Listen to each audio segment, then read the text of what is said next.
রাজুকের আন্ডারে আমরা নারায়ণগঞ্জ থাকলে যে তাদের যতটুকু জনবল থাকার কথা ওরকম জনবল নাই।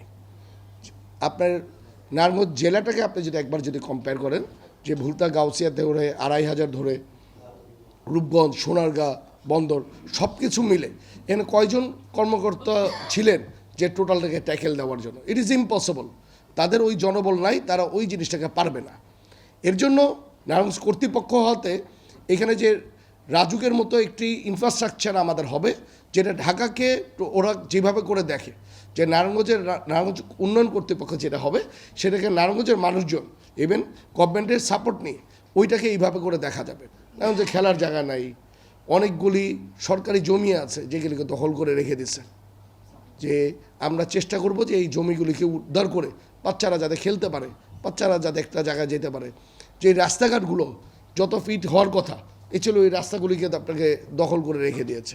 বিভিন্ন সময় বিভিন্ন বাড়িঘর হচ্ছে যেটা প্ল্যান ছাড়া হচ্ছে, যে মাধ্যমে সুন্দর করে যাতে হয় ওই জিনিসটাকে নারায়ণগঞ্জ কর্তৃপক্ষ অ্যাকচুয়ালি এটা চেষ্টা করবে। নারায়ণগঞ্জে এখন সবচেয়ে বেশি হাউজিং কমপ্লেক্স চলতেছে। বিভিন্ন দেখবেন সারা বাংলাদেশের যত নাম আছে, কানাডা আছে, আমেরিকা আছে, সব দেশের নাম দিয়েও হাউজিং কমপ্লেক্স করছে তারা। হাউজিং কমপ্লেক্সগুলিকে যখন অনুমোদনে দেয় তারা ওইখানে কবরস্থান থাকবে, ওইখানে মসজিদ থাকবে, ইভেন বিভিন্ন ধর্মাবলীর বিভিন্ন জিনিস থাকবে, স্কুল থাকবে, মসজিদ থাকবে, মাদ্রাসা থাকবে, বিভিন্ন জিনিস থাকে। কিন্তু এটা কিন্তু আসলে কাগজ কলমে থাকে, এটা বাস্তবে কিন্তু আমরা দেখতে পাচ্ছি না। ইভেন বিভিন্ন সময় দেখা যাচ্ছে যে কৃষি জমিগুলিকে তারা দখল করে ফেলতেছে। যে কৃষি জমিকে দখল করে ফেললে ইভেন মানুষের বাসস্থানকে রাতারাতি বালি ফেলে দখল করে ফেলতেছে। এই জিনিসগুলিকে অন্তত আটকানোর জন্য নারায়ণগঞ্জ কর্তৃপক্ষ যেটা আছে সেটা আসলে চেষ্টা করবে। ইনশাল্লাহ আমার হিসাবে যে এই জায়গার থেকে ইনশাল্লাহ আমরা মুক্তি পাবো।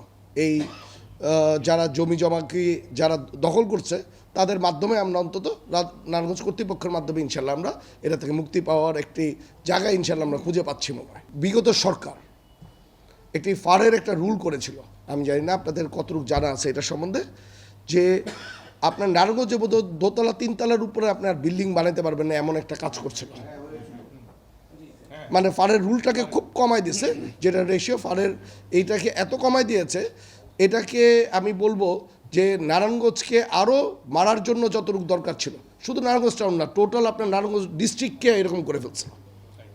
শুধু তারা প্রাধান্য দিচ্ছিল ঢাকাকে আপনার হাইরাইজ বিল্ডিং করতে পারবে, কিন্তু নারায়ণগঞ্জে বড় জমি হলেও আপনি হাইরাইজ বিল্ডিং করতে পারবেন না, ইভেন সুন্দর বিল্ডিং বানাতে পারবেন না। এই জিনিসটাকে তারা আটকিয়ে ফেলেছিল। এটা যারা নতুন করে বিল্ডিং বানাতে গেছিলো তখন তারা এই প্রবলেমটা বিশাল বড় একটা প্রবলেমে ফেস করছে।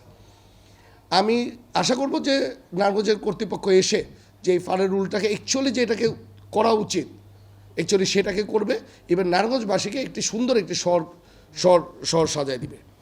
আমরা আসলে নারায়ণগঞ্জ চেম্বার, আপনারা জানেন নারায়ণগঞ্জ চেম্বার একটি ব্যবসায়িক সংগঠন। ব্যবসার সাথে সাথে আমাদের কথা হলো যে মানুষের যদি কল্যাণে আমরা না আসতে পারি, শুধু ব্যবসা করে নিজের পকেট ভরার জন্য তো আসলে আমরা কাজ করবো না। আমরা মানুষের কল্যাণের জন্য আমরা অ্যাকচুয়ালি কাজ করার চেষ্টা করি। এর জন্য নতুন করে যেটা আছে, আপনারা জানেন যে নারায়ণগঞ্জকে একটি বি ক্যাটাগরি একটি জেলা হিসাবে করে রেখেছে। এই বি ক্যাটাগরিকে আমরা স্পেশাল পারমিশনে অন্তত এই ক্যাটাগরি করা লাগবে, কারণ এটা না করলে এটা সম্মানের জায়গায় আমরা নারায়ণগঞ্জ এত টাকা জিডিপিতে কন্ট্রিবিউশন করে, কিন্তু এটা বি ক্যাটাগরি একটা জেলা হিসাবে থাকবে। এটা আসলে একটা নারায়ণগঞ্জবাসীর জন্য আমি বলবো একটা অপমানজনক একটা জিনিস।